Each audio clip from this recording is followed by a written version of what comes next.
me, Sean Capri. I'm glad you're here because you're listening to the most horse-powerful podcast on the internet.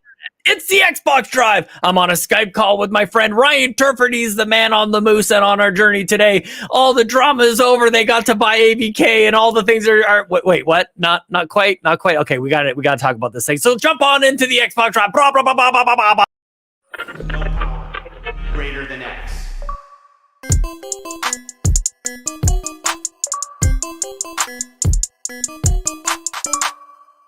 Hello, Sean Capri. Hold your horses, Ryan Turford. Not so fast, my friend. If you thought this drama was over, guess again. It's never over. We're talking about Activision Blizzard King for the rest of time. Apparently. We all thought it was over, Sean. There were so many comments on Twitter and Discord yesterday being like, oh, thank God it's over. And I'm like, no, it's not. Man, do you guys, come on, man. It ain't over. The fat lady hasn't sang yet, you know? Yeah. Absolutely, Sean. And although I thought you were going to say the real controversy being the weather report, because it's currently 22 degrees outside in Toronto. It was sweltering hot, Sean, the last couple of days. In fact, some of the hottest days in Toronto in a while. But now, it rained last night, so it's a little bit cooler out today, which is nice because at least I can go outside and not feel like I'm boiling to death. Okay. There we go. I was distracted. I was doing literally anything else I could possibly think of. Yeah. Instead of enduring that. Excellent. Well, I'm glad you at least supported me a little bit as a friend, Sean. So let's clean the garage a little bit because we're shorter on time this week. So I don't want to dilly dally. I will say people like the weatherman, like their local weatherman. People like this, like the most likable person on the newscast. So it totally makes sense that's you. I get it. Yeah, I like it. And, I actually saw someone, by the way, make the comment last week. I'm sidetracking after I said I'd get this showing back on the road. Because someone asked last week why we still do this. Because people clearly don't like the weather report. But I get comments all the time about people liking the weather report. I'm sure they do. That's why we keep doing it. Because I'm sure they do. People have asked for it, Sean. They do it because they know that it bugs me. I don't think that they actually like it. Like everything that bugs me, people lean into. So I get it. I understand it. All right. True. It's true. But anyway, Sean, let's clean the garage a little bit. So folks at home, if you want to support the show, there's a number of awesome ways to do that. If you're watching the live stream right now over at youtube.com/carpoolgaming, or if you're watching the video on demand later, don't forget to like the video, subscribe if you haven't hit that subscribe button already. And then of course, let us know in the comments below, what you think about what we're going to talk about today, because we have other things besides the ABK deal to talk about today. Thank God. Let us know about those. That's what we want to hear about, of course. Also, if you're listening on audio feeds, don't forget to subscribe there and rate us if you're listening on Apple Podcasts or Spotify. And also, if you want the one big audio feed with all the Carpool Gaming content in it or some exclusive content, you can head on over to our Patreon, patreon.com/Carpool Gaming, just like Jonas Young did, who threw a little tip in the old tip jar. It's resubscribing to the gold tier. So we want to welcome back Jonas Young, as Sean says. No, that was Court. Don't put that on me. That's Court. Court does Jonas Young, which it's Jonas. It's definitely Jonas. I know it's Jonas. The only person I'd ever heard say that is you and Seth. So I thought because we heard Court say the thing. So now it's a thing. So that now just catch everybody up on the expanded MCU of Carpool Gaming podcast. Now J's are Y's and Y's are J's. Okay, so Yarden is Jarden. John 32 is Jan 32. We got Jonathan Brown up in there and Jonas Young. Jonas Young. Good God, Sean. So keep up. Yeah. We got a lot going on in here, my friend. I mean, even I'm part of it, Sean, and I can't even keep up with all this stuff. It's hard to do. It is hard to do. I also wanted to shout out Bellsprout for joining on a free 7-day trial, which is a thing that you can do. Patreon.com/Carpool Gaming. If you don't want to commit, you can get 7 days of free stuff. You get all our post shows from Nintendo Drive. You got that there Pants Patreon podcast for patrons podcast. You got that there CPG BTS, a little bit of the behind the scenes, and Seth sings a wonderful song there. And Ryan, we're brewing something up on that exclusive tier. There's something happening, and I'm not going to say what it is. Totally unrelated. I'm going to see like Mission Impossible next week and Oppenheimer on the 21st. I'm stoked about it. That's unrelated though, of course. So Sean, if you, I have calculated, by the way, I just, because you asked about this, of course, is that if someone was to sign up for the free trial today, currently there are 160 episodes of the Pants Patreon podcast for podcast, and they average between half an hour and an hour in length. So I was like, oh, well, in theory, could you listen to using the 7-day I trial, love this listen so to much. all the episodes of the Patreon podcast for Patrons podcast before the trial expires? And the answer is no, because it would apparently take amazing 415 days. Hell yeah. In order to hear all That's the incredible episodes of the Pants Patreon podcast for Patrons podcast. So what a calculation. I love that, man. That's awesome. Yeah, we've got a ton of content. You guys talk about that cornucopia. Like, it's the size of the Hunger Games cornucopia. Like, it's huge, man. You remember that thing? Do you remember the cornucopia? Oh, I remember the Astral Cornucopia, which is a Magic the Gathering card that costs 2xx, and then it's a picture of like this giant, cornucopia in space. And you actually get extra mana in your mana pool when you play that. Amazing. Yeah. Let's go, says Luckliff. No, I was ignoring. No, I was ignoring it because I was using that as a segue, but you ruined it, Sean. I'm sorry. We have 2 more clean in the garage things to talk about. All right. One, immediately after the show today at 4 p.m. Eastern time. So it's not immediately after, but close enough.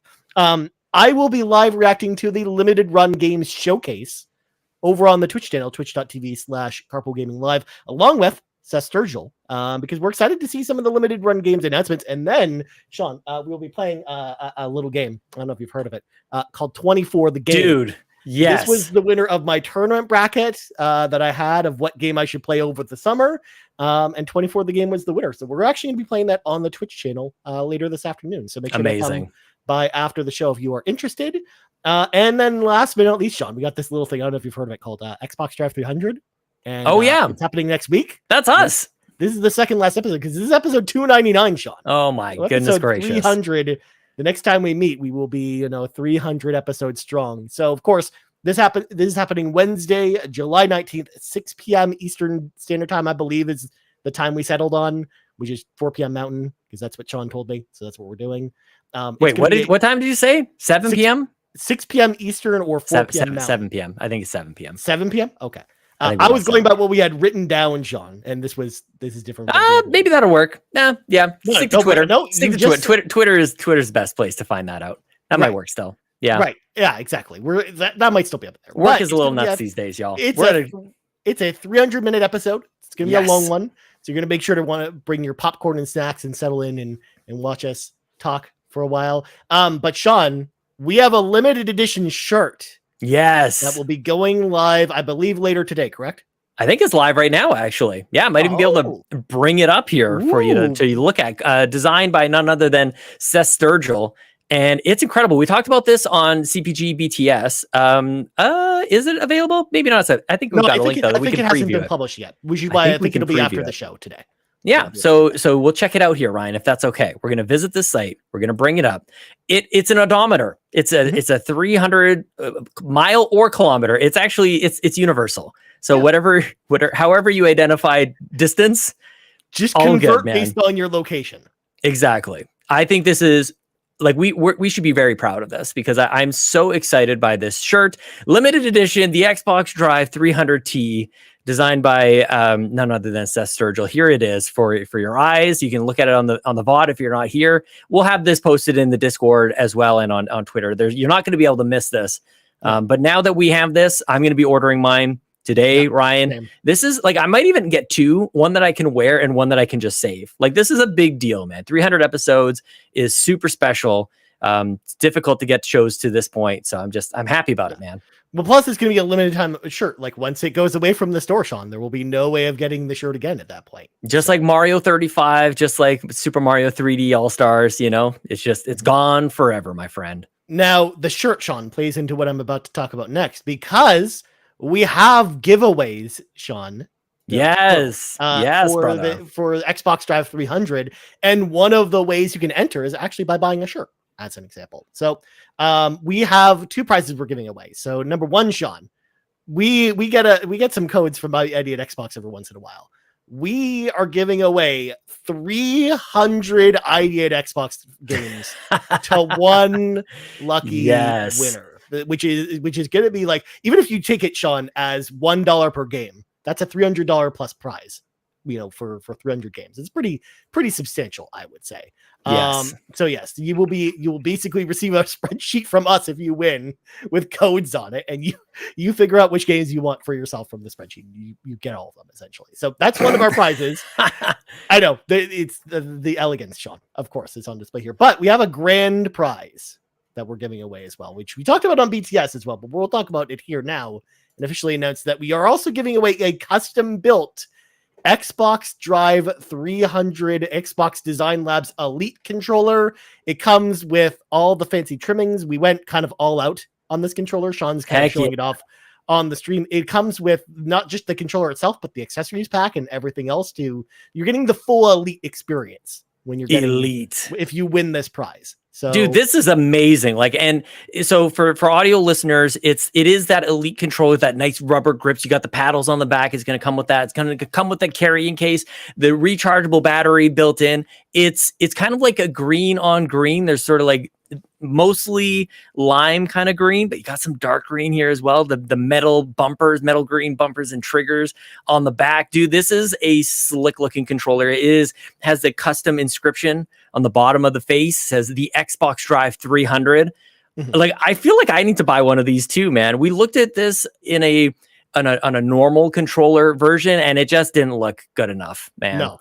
Like, this is a, dare I say, sexy controller. It's very nice, Sean. It's very nice. Like, it's definitely like a big step up over what we had, because we had, Sean, as voted on by the patrons, the official Xbox Drive Design Lab controller from last year, which was the rubber controller. Rubber, yes. Which was a nice controller. It was good, but it kind of it also is not as fancy as this Elite controller. Like, this Elite controller, pretty dang awesome. So, and of course, Luckless saying she doesn't hate it, of course, because it's green. It's Luckless' favorite color, which it's very, very nice. So yes, we will be giving both of these prizes away in order to enter. You have two ways of entering. Number one, if you leave an Apple Podcast review or leave a Spotify rating, make sure to take a screenshot of it and then hit myself or Sean up with your screenshot saying, hey, I left a rating or a review. If you have already left a review or a rating before and you have a screenshot evidence of that, you can send that to us as well. So you can tag us on the Discord or on Twitter with that. Or if you buy a shirt, you gain 3 entries in the drawing for these prizes. And once again, you have to show us, proof of purchase, of course, being nice. like, hey, like you got like a section in the email saying, hey, you bought the shirt kind of thing. So that's how you enter to win these. And we will draw the winners next week on the show. Like, pretty much probably towards the end of the show, I think. So people have lots of time. I think so. Yeah, we got lots of time. Yeah, you have a week to enter. So get on there. Of course, like I said, you don't have to, if you are tight for cash or if you don't want to buy the shirt, I totally understand. You are more than welcome to at least enter for free as part of, leaving an Apple Podcast review or Spotify. That is totally cool with us. But the shirts look really nice, Sean. So you should probably consider picking one up for yourself if you're interested. Indeed. And the only other thing that I would add, Ryan, you did a wonderful job covering all of our bases on this. Number one, I think that's a really elegant way for us to do the giveaway. Like, you can just do the old review. So that's wonderful. Damn, what the heck else was I going to say to you? Shoot. I don't know. Damn it. Oh, you did such a great job of getting everything. There was something else. It'll come to me in a few moments, I'm sure. Dang it. We can talk about it later. But either way, so Xbox Drive 300, it's a big deal. Come hang out with us next week. It's the other store. I'm so sorry to interrupt. We have that other store. So we have carpoolgaming.com where you get all your merch. Some people have expressed that they like our old store a little bit as well. The fit is a little bit different. So depending, we still have, we'll have this up on our Teespring store as well. Let us know if we need to throw up links or whatever. But primarily people will find this at carpoolgaming.com. But for those of you who like that old store, the touch, the silky smooth, it's also there as well, my friends. Yeah, like I think we'll probably have that posted somewhere else, whether it's on Twitter or in the Discord. Totes. There will be links to all this stuff outside of this thing. So if you're an audio listener, for example, you don't have to scrounge to look through the Apple Podcast description of the podcast you're listening to. Just go to Twitter or Discord, and we should have that information there for all y'all. So there you go. Xbox Drive episode 300. Please be excited for next week. But Sean, it is time to grab our 8 tracks, pop them in. It is time for the playlist. And I don't know what you played this week, Sean. So tell me what you played. I'm getting further in that there. Resident Evil 4, Ryan Turford. There was a big bad who turned into like his spine kind of like expanded out, and he almost like had like wings, and I was in a burning barn. I think it was a great boss. I think since the last time you and I talked, you were like you were curious to know what I was going to think about the various bosses. I had done the lake. There's a big monster in the lake. I thought that was kind of lame. Then there was a big El Gigante. El Gigante. Yes, El Gigante is his name. That's his I was trying to think of the troll that they fought in Lord of the Rings when they were in Moria. Yes, thank you. Yeah, so of course they have a cave troll. That's what basically shows up. I think, no spoilers for Resident Evil 4. Fought that, killed it, and then this other big guy that bullets didn't seem to do anything. So yeah, I still took him down, my friend. Yeah, you're basically at the end of Act 1 now. So you're heading to Act 2, which is exciting. So. Okay, how many acts are there? That's the way that they do it in the original game, because in this new one, they just call it, Chapter 5 and so on and so forth. But in the original Resident Evil 4, it's Act 1 through 4. That's right. Act 1 through 3. There are, I think, 16 chapters in total if the achievements are correct on that front. I think I'm on 6 or 7 at this point. And I'm running out of time. Like this is a library, I was going to say purchase. This is a library rental, which is great because I don't have to pay for it, but I got to give it back, But what if I just keep someone it? else won't want it, Sean? You could always just keep can't it renew it. Or nope, there are holds. I mean, also Prime Day is happening right now, Sean. So it might actually. How have we not talked about that on anything yet? Holy crap, man! Whoops. Yeah, I gotta check that out. I mean, when I think about Prime Day, Sean, I'm not usually thinking about video games, because I'm usually I'm looking at movies or TV shows. That's true. Yeah, I'm looking at a lot of movies. I missed it yesterday, by the way, unfortunately. Or equipment, because I was actually looking at, because this microphone's been acting up lately, so I've been looking at maybe getting an Elgato Wave 3. Do it. But the sales haven't been great on it, so I think. But it might be a flash deal. There's stuff happening all the time. I almost bought an Apple Watch, man. They had Apple Watches for like $150 off. It's good stuff over there. Yeah. But yeah, I don't know. Maybe I just ignore the due date. Maybe I just keep it a couple extra days. I do want to finish this. I mean, Resident Evil 4, really, really good game. I'm so glad you're finally getting it. It's so great, man. Yeah. And like I said, the lake fight was always kind of like that in the original. So I knew as you got further, you'd probably enjoy yourself more. Also, how do you like the merchant? Because I like the fact that the merchant is around even more now. He is around a lot. Yeah, I'm upgrading my weapons. I'm selling off stuff. I'm keeping it still pretty basic. I've got like an awesome shotgun. I've just got my, I got a rocket. Can you only use a rocket launcher once? You pay $80,000 and it's a single shot. Okay. So I won't be doing that again. Sean, I will tell you a secret about the rocket launcher. If you have, and the reason to actually buy the rocket launcher is one shots bosses. So it did that. Okay. Yeah. So if there's a boss that you're having trouble with, then the rocket launcher is a good way of getting past said boss. Yeah, that's how I got past what's his face. Big man. Yeah. And eventually the rocket launcher, you get the infinite rocket launcher if you play the game enough times or play it a specific way. What a game. And you can just play, and then you just shoot unlimited rockets at people. I love it. Kill everything in one hit. I love it. Yeah, I'm struggling a little bit to keep Ashley safe.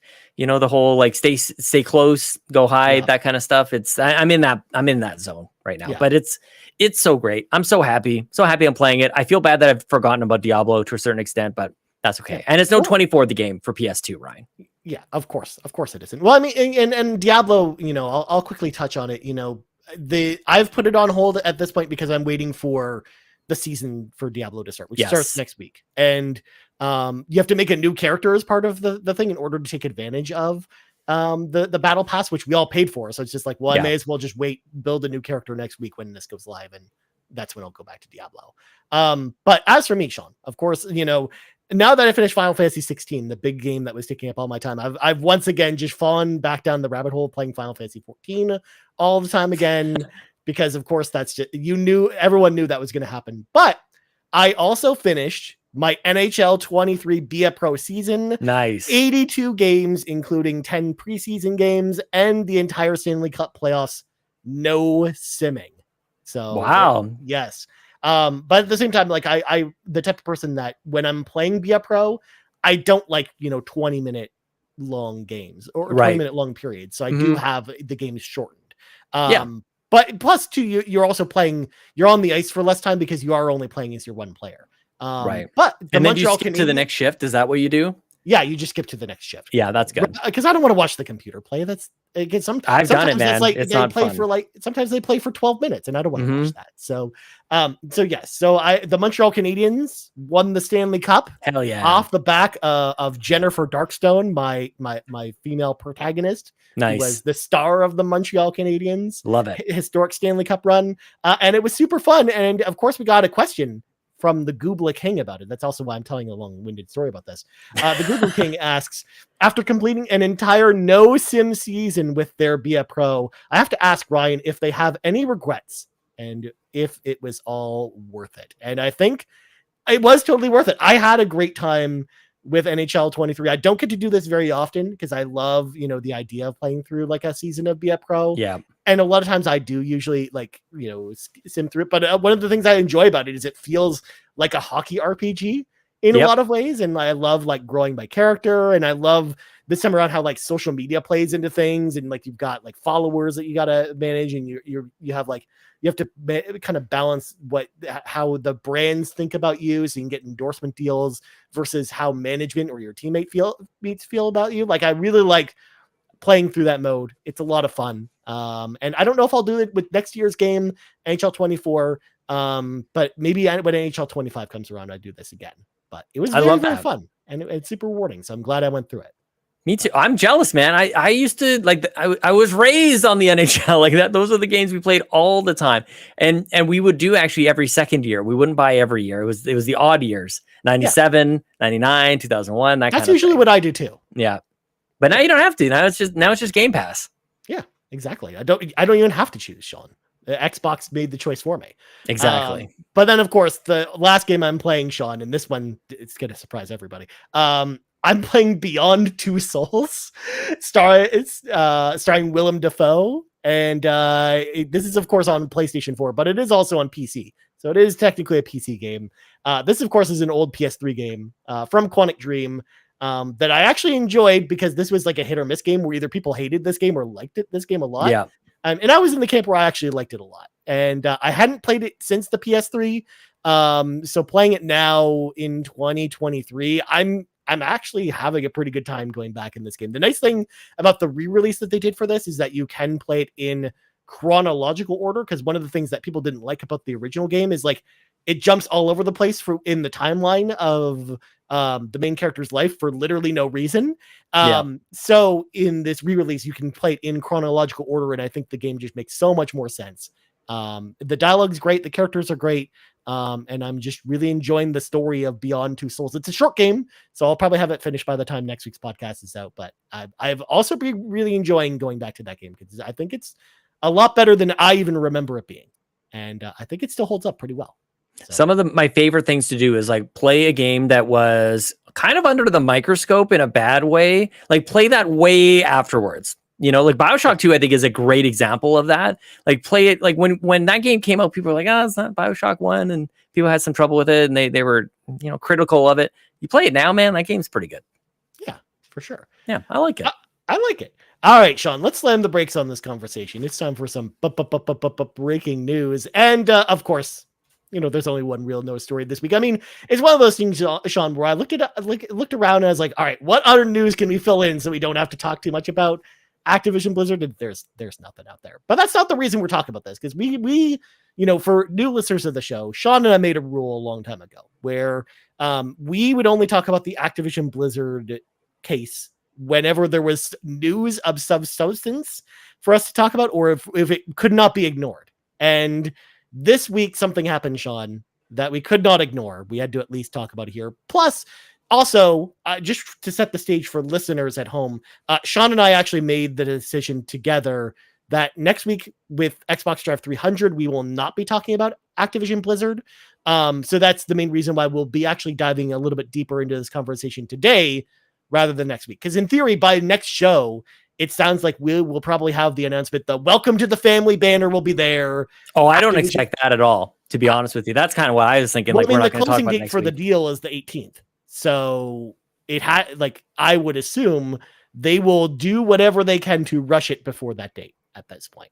Well, we'll get into it. We'll get into why I feel that way, because there's lots of developments, Either way, in theory, by next week's show, there's the possibility that might be there. So we're going to kind of treat this conversation as if that is happening. Oh, we're in for another year, my friend. Somehow. We could be. We honestly, Sean, we could be. So I'm going to catch people up real quick just by giving a couple of quick news beats, because I have kind of an interesting direction I want to go in with this conversation. So first off, the FTC have officially lost their appeal for a preliminary injunction, meaning Microsoft is clear to close the deal within the United States, because that was the main reason why the FTC wanted to put the injunction in, is to basically stop them from closing the deal next Tuesday, like originally planned. But Microsoft is now clear to go ahead and do that if they so wished. The FTC, of course, can appeal this decision, but this may or may not happen until after the deal is finalized. We're actually hearing right now, and then the CMA, after this verdict came down, basically was like, hey, by the way, please come talk to us. We would love to talk about this. So, of course, they've opened up conversations with Microsoft after the hearing, and the CMA have stated this morning that if the deal is restructured in some major way because of this, it may lead to a new merger investigation, which could take another year from the CMA to go look into, indicating that this process with the CMA is only in the short term, and it might actually take a very, very long time. So, Sean, before we kind of go into where I want to steer this conversation, what do you think about where we are now with this and with the FTC's kind of findings here? Because I actually saw the big document there, and I watched, because Hogue did a great video about that. Yes, he went line by line through the verdict and the judge's reasonings with a lot of stuff, and it really sounded just like Microsoft really kind of prepared, for the most part, a pretty airtight case as to why it doesn't hurt competition. But I don't want to know what you think. No, there's been so much speculation. There's been so much guessing, especially last week or the week before, when all the testimonies and things were happening. It's like, well, what does this mean? And how are they going to interpret this? The decision from Judge Corley on this lays it all out. Like, there's no more wondering like how this is going to impact the other thing. And so, like, one thing that jumped out to me, Ryan, like, I'm just grateful that we're at this point, that both sides had their chance to speak, and there were others who jumped in here. And the thing that I'm going to jump to here is I'm reading off of Tom Warren's Twitter, which I think is, for me, my go-to. Like, this is where I've been getting a lot of my updates on this thing. He called out this section of the decision that Judge Corley said, the FTC insists Microsoft offer is simply insufficient. In so arguing, it relies exclusively on PlayStation CEO's Ryan's testimony. The FTC heavy reliance on Mr. Ryan's testimony is unpersuasive. Sony opposes the merger. Its opposition is understandable. She goes on to more here, but like, I love that, because what we were seeing is just so much fanboy nonsense, which is why we've been avoiding this topic for so long. Like, it is what it is. Like, this is kind of how I was interpreting it as well. It's like, man, you can't just like, you lay your whole case on the competition, who obviously doesn't want this to happen. Like, that's the entire, it seemed like that was their entire case. And what Judge Corley said is it relied too heavily on that. I think she had correctly identified that after the merger, a consumer wanting to play a Call of Duty console game previous to the merger, a player had to buy a PlayStation or Xbox. After, consumers can use the cloud device of choice, including the intended Nintendo Switch. Perhaps bad for Sony, but good for Call of Duty gamers and future gamers. I feel like that's as simple as it gets. I'm still seeing people say this is still bad for Call of Duty. I don't think I agree. I think this is as clear and concise as that could possibly be put. And for somebody who isn't necessarily too involved in gaming to come to that conclusion, I think that's the right conclusion on this. Yeah, I mean, in fact, I was actually very surprised when seeing, some of the FTC's kind of testimony play out during this appealing this process, where they leaned so heavily into the PlayStation aspect, where Call of Duty or other games were coming to PlayStation, and not so much like other things, like the cloud, for example, was the main reason the CMA turned the deal down. They also found in their report that they had no reason to believe that Call of Duty would ever leave PlayStation. So why like that was never part of their decision at all. So it really surprised me that the FTC leaned so far into it, because to your point, Sean, there's no reason to believe that this hurts anyone who plays Call of Duty. at all. The consumer for sure. He puts that in there. The consumer for sure, big time. It actually is only helps them rather than hurts them. Here's the most fanboy thing that I will say about this, Ryan, because we've seen a lot of reactions online to this. People now kind of saying, well, I guess that's the end for PlayStation. And it's like, I thought it was the end for Xbox like 3 minutes ago. Like I thought Xbox was so done. It's not even worth anybody's time. It's terrible. Doesn't have games. Reasons for why people have not been buying an Xbox. And this is like one change. And I guess like it's all over like that. It just speaks to the whole binary, like on or off, black or white, like version that people view the world in. It's like, absolutely not. Like, is this a huge deal? Yes. I'm not trying to say that it's anything but that, but it doesn't swing it to the point where, well, now PlayStation is dead. And if that was the case, then like what were they really standing on anyways? But they have some of the best games you can possibly play exclusive to their console. They've done a wonderful job fostering their first party studios. Like where Naughty Dog has come from to now is insane. Where Insomniac has come from to now is incredible. Like keep doing that. Where I think Sony will trip up is chasing something that is silly, in my opinion. I think PlayStation, The Last of Us, Ghost of Tsushima, Spider-Man, God of War, the list goes on. The arguments people have been making for years, for decades, maybe since the beginning. Why would I ever buy an Xbox when most of the games are available over here and I have the exclusives, which are amazing anyways? That's still the case. This does not change that, which, yeah, I just needed to say that. Get it off my chest. I actually think, because you're right, Sean. Like, I honestly don't think any Activision Blizzard games in the future become exclusive. There might be one or two, like, if the Activision Blizzard does a new IP or something like that, maybe they consider making an Xbox only. But like when Diablo 5 comes out, or when, the next Warcraft games comes out, or whatever, if they ever make a Crash Bandicoot game again that isn't a battle, like a mobile style game, like I think all those games will be on PlayStation too. So in that point, it's just, it's like you don't really think of Xbox as the home for Call of Duty then at that point, unless they get unless they take over the advertising rights for Call of Duty. But at that point, then it's just like, well, they might have negotiated for that anyways, even if they didn't buy Activision, then the contract would have expired. So what I'm excited to see, Ryan, is every time this comes up for us, it's like,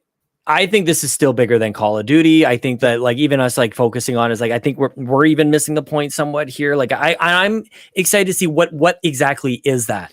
$69 billion is gigantic. You don't do it for one game. That's like, it's putting all your eggs in one basket, really. So there's a bigger vision here. I feel like it's even bigger than putting these games into Game Pass. Like there's something else here. I feel like there almost has to be. No, and they told us in the court, they were plain as day, this deal was about mobile and acquiring King and not about acquiring Call of Duty. Like they said it plain as day in the trial, where they wanted an entry into the mobile market with an established player. Yeah. And they talked about the idea where they wanted to buy Zynga before and they couldn't because someone else swooped in and bought Zynga. So they're like, oh well, we could buy King, but then I'm guessing somewhere along the way with the negotiation for King, Activision was like, well, why don't you just buy us? Like just buy us alongside King and you'll get you'll get everything.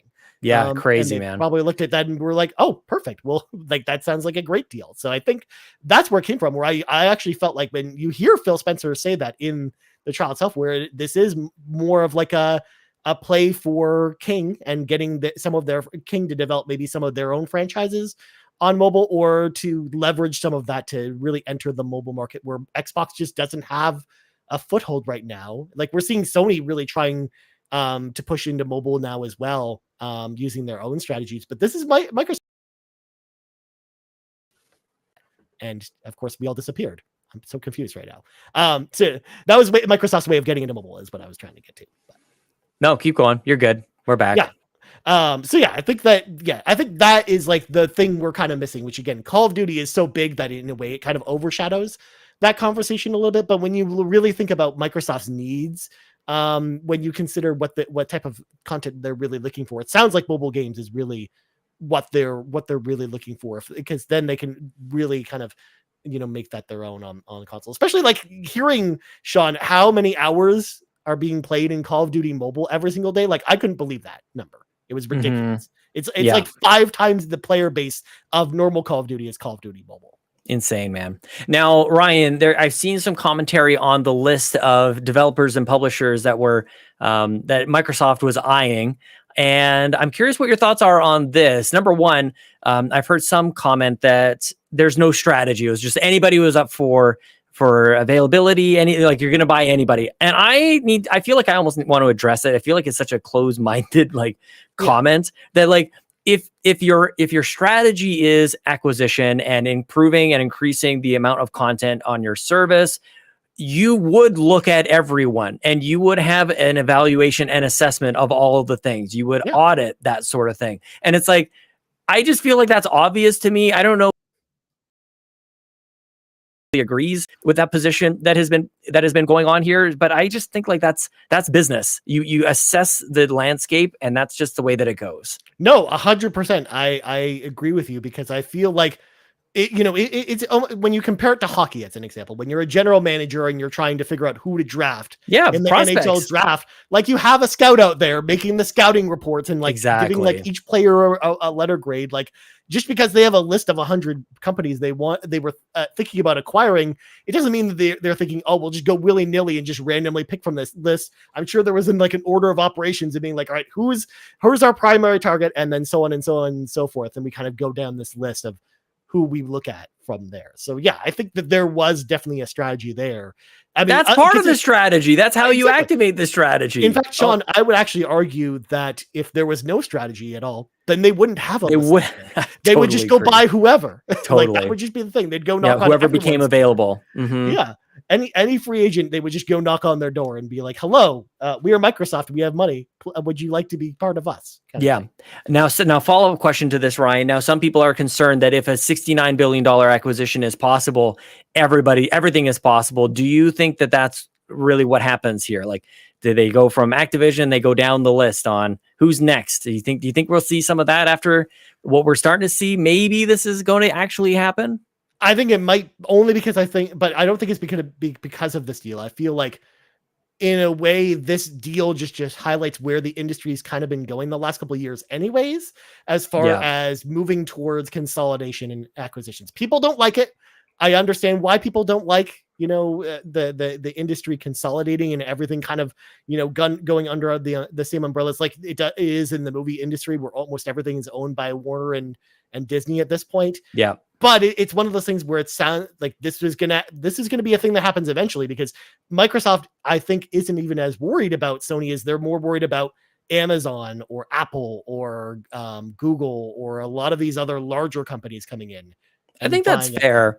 I still struggle to think that like any of those will be successful in creating a landmark in this zone. I don't know. I know they have a lot of money, but I don't know. Google Stadia is an example. I think of maybe they're not that there's a stubbornness that has to happen. There's an acceptance that this could not work out for many years. And I don't know. I feel like they're not built for that. I think the two that make the most sense actually are Amazon. We've already seen them acquire the Tomb Raider rights from Embracer Group, as well as they also have their own games, big games they're publishing. Like New World was one of the biggest games from last year. It's an MMO, and that was an Amazon Games game. But they're the type of company like Tencent that will, even though they'll acquire something, they'll put it on every platform. But the other move we're starting to see get more active is Netflix, believe it or not, because they just put out a game this week with Oxenfree 2. They're buying more stuff like that. But who cares? Who cares? Who cares about Oxenfree? Again, these are non-factors. But I think those are companies with large pockets that Microsoft worries might snatch up one of these other companies and maybe take them and create their own service from there. I suppose. I don't know, man. Look at it. I think Amazon, I think, tells us everything that what they're going to be doing, with how they operate Twitch, which is to say maybe not all the best. I think Netflix doing Oxenfree this is Apple doing Apple Arcade. And I feel like that might be the biggest move and actually a great value. Not too many people really talk about that, but they can all exist. I'm not saying that it's not going to happen, but I don't think that, I guess I'm pessimistic on the idea anyone else would actually go ahead and ruin this. Nobody else is going to come and ruin this, Ryan. Yeah, for sure. Well, then, Sean, to kind of round out this conversation, I'm going to ask you then, since you brought it up earlier. You kind of alluded to the fact that you think that it's going to be a long time before this deal actually finishes. So when do you think, first of all, the deal window is supposed to close next week, next Tuesday, the 18th. And if it doesn't close by that date, then Microsoft owes Activision $3 billion, and Activision has the right to completely change the deal, like renegotiate the deal at that point. Do you think then that they somehow find a way to close the deal before the 18th, since they have the go ahead to do so? Yeah, I think it's all dependent on I think the FTC has until Friday to choose whether to appeal. I'd be very interested. What I think is interesting about the appeal process, Ryan, is the decision lays out all the shortcomings in what the FTC put forward. So it gives them almost like something to respond to. That's what the appeal process is all about. So they could come back with a stronger case. I don't know if there is a stronger case to be made. I'd also wonder, if there is one, why didn't they just do that? If not to prompt a decision to then respond to, in which case they have this way of, addressing the concerns and appeasing that. That's where I could see maybe, and again, I don't know anything really, but I think Friday is the day. I think we will know by Friday if FTC is good. Go through, but I don't know, man. I think Friday we'll know. So we probably won't have to talk about it too much on episode 300. No, for sure. Like, I actually think by Monday of next week, we get like the my prediction is we will get the welcome to the family Activision Blizzard, and even if the FTC decides to appeal, I still think that happens anyways, because the like I said, the appeal process wouldn't actually happen until apparently next month. So and Microsoft doesn't want to just hand Activision Blizzard $3 billion for no reason. Mm-hmm. So I think they've got all of the paperwork ready to go at this point. So they will find a way, as Jeff Goldblum says, life will find a way to have them go ahead and put this deal through at this point. Like, that's how I think it's going to work. And then if the appeal happens from there, it goes from there. And the CMA, it just sounds like that's going to take forever. And I don't know what's going to happen there, but it sounds like we're going to be talking about this for a long time to come. But of course, I want to bring in our questions about this before we move to the carpool. Yarden, of course, asks, sorry for this very silly and dramatic question. It's been 540 days since the merger was announced. As gamers, it has consumed our lives, torn friendships apart, and ripped the entire gaming community in half. My question is, how are you feeling about it? And was it all worth it? So honestly, I don't know if it was worth having to divide the entire gaming community as this kind of topic kind of has, but I think that's just Sony and Microsoft talk anyways. And a lot of the talk that kind of talk is very loud, the vocal minority kind of doing that versus, your average everyday gamer is kind of how I feel about it. So, average gamers have no idea what's going on.